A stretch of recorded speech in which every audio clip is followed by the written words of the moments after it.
everyone, RogueGold here, welcome back to The Division 2. And today, I want to talk about the very real possibility of the game receiving future DLCs akin to the recently released Battle for Brooklyn. Reason being, it was directly asked about and teased in a new survey that went out to players recently. Now this all went down this past weekend, I am late to covering this. I'm headed out of town this week, so I wanted to try and pre-record some stuff. Anyway, my apologies if this is old news to anyone by now. I still just wanted to offer my thoughts on it, because this is some pretty interesting stuff, so yeah, let's get right to it. If you enjoyed the video and you want to catch all of my future coverage on The Division 2, then I hope you will consider clicking that subscribe button. Additionally, as always, I have to give a huge thank you to our channel members. Your ongoing support is what allows me to continue making these videos. Thank you so much. But without further ado, let's get into this. Alright, now, as we dive in, I have to give a very important disclaimer, as I always do anytime that we cover anything that is related to game surveys. Surveys and the contents and questions within them are not guarantees of future plans. A great example is looking all the way back to the days of the Division 1. There were times within the Division 1's lifecycle that they sent out surveys asking what cities players would want to see added on to the Division, the original game,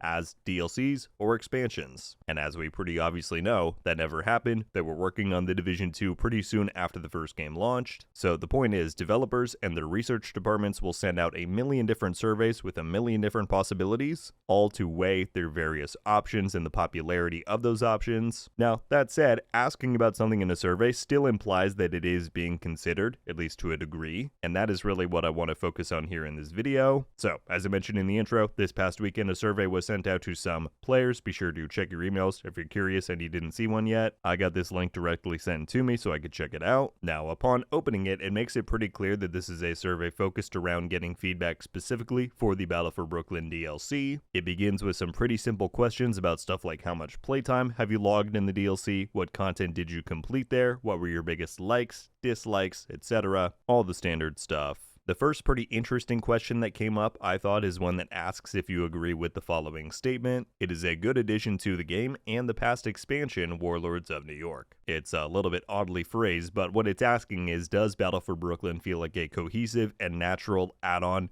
to, what we already have in the Division 2, the base game in Washington, the expansion in New York, and this idea of add-ons to the game and the balance between the main game and DLCs is a recurring theme that we're going to come back to. But then we move on to the first very interesting question and a pretty direct hint of future DLCs, or at least them contemplating doing it. They ask, what would you like to see improved or added in future updates or DLCs? Now, obviously, this is a very open-ended question, basically asking players for anything. I'm sure they got responses here talking about probably every corner of the game.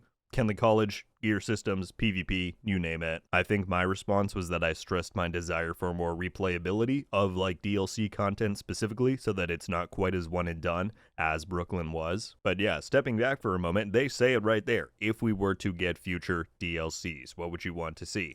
Very interesting. It gets even more direct though, so let's keep moving on. They then follow up by asking, how much did Battle for Brooklyn increase your interest in continuing to play the Division 2? Now this is part of that recurring theme that I mentioned, because not only is this survey here to pretty much gauge if it makes sense for them to do another DLC from a content side, but what I think they want to try and glean from the analytics here is, does DLC content like Battle for Brooklyn have high player retention rates? If you didn't know, that is a huge metric in live service games like these, right? Are players who are playing the game actually sticking around, not just playing for a weekend and then dropping off? Now, if you were to ask me, and keep in mind this is a very unscientific answer, I don't have any evidence or stats to back this up, it's just kind of what I've seen happen in the community. My perspective is that DLCs like Brooklyn have pretty high engagement rates, right? They get a lot of people back into the game if they've maybe fallen off over time, but then they do have a pretty quick and moderate drop-off if there is nothing substantive to grind for, replay, etc. Now, maybe the internal analytics tell a different story, I have no idea. Again, that's just what I have kind of witnessed. But yeah, overall, this question I think just begins to paint the picture of what they're really trying to gauge with this survey. But let's keep moving on, because this next one is the bombshell right here. How interested would you be in a future DLC similar to Battle for Brooklyn? Example, similar price, number of missions, type of content. So again, I just want to stress, even though they are asking this question right here, that is not confirmation that the Division Division 2 will do another DLC, but they plainly ask here, how interested would you be in basically what Battle for Brooklyn was, but in a new location, new story, all of that. Now, when I went through and did this, I actually only answered with somewhat interested,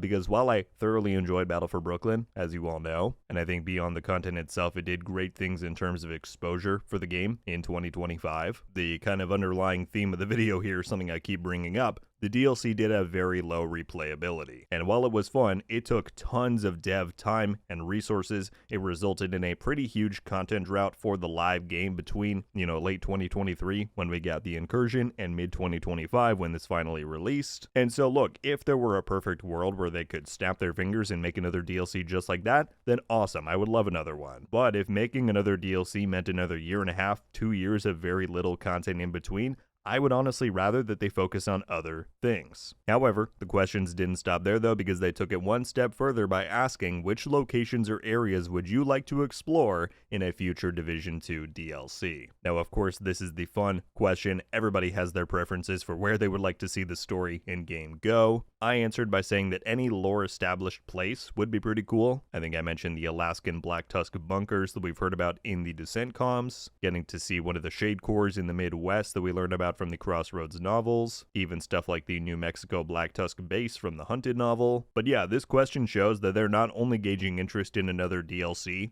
at baseline, but they're wanting to get a sense of what the most popular ideas or locations for one would be. And what these last two questions indicate to me is that this is at least somewhat serious of a consideration, albeit even if it is just a consideration at this point in time. Alright, and then finally they said this: for the last question, we'd like to hear about your overall experience with the main game of the Division 2. And then it was a scaled 1 to 10 ranking for basically if you're satisfied with the main game experience. Now, I think this is an important final question, because again, it is striking that balance of seeing if people would want another DLC, but also trying to feel out if players feel as though the main game is supported or fleshed out enough to warrant them focusing their time and efforts on more of those one-off experiences like Brooklyn. And that's where I'm pretty torn, and part of why I find the survey so interesting, because the Division 2 is in a very unique situation where it is being actively developed, but it also has a fixed endpoint on the far horizon, that obviously being because of the Division 3, which we know is in the works. Now, is there some kind of crazy timeline out there where they do something like trying to support both games at once?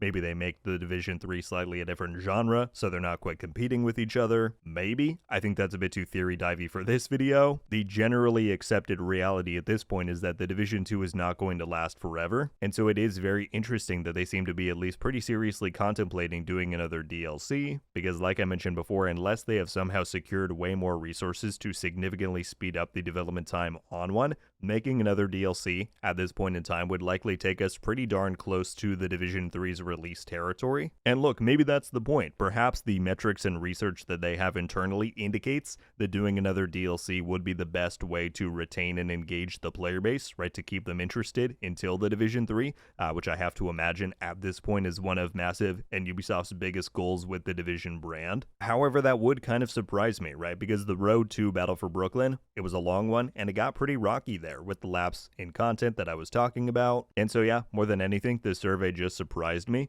because as you saw for yourself, it would indicate that they're actively contemplating doing another DLC. And again, just to put a bow on my own thoughts, if you're asking me, as much as I enjoy Battle for Brooklyn, unless they have found a way to significantly speed up the development time, I would much rather they spend year 8 and 9, which is pretty likely what we're going to get until the Division 3 release territory. I would prefer they spend those years and updates doing main game improvements, stuff like further pushing the dynamism and replayability of the content we have on offer. We know they're working on some kind of open world feature for year 7 here. I'm looking forward to finding out what that is. I would appreciate seeing them give some love to the underrepresented parts of the game. PvP balance is a big one, maybe getting a new conflict map or two if they have some spare resources. And beyond that, just other general revamps and updates to keep things as fresh and exciting as they can be. At the end of the day, they're going to do what they're going to do, and I think surveys like this are a pretty fascinating look behind the curtain about how these thought processes are all laid out. But there you have it, folks. That is the rundown of this latest Ubisoft and Division 2 survey that has been going out. I found it to be very interesting and compelling, specifically given their contemplation of doing another DLC for the game, so I wanted to share that with you all. At this point, I would love to know all of your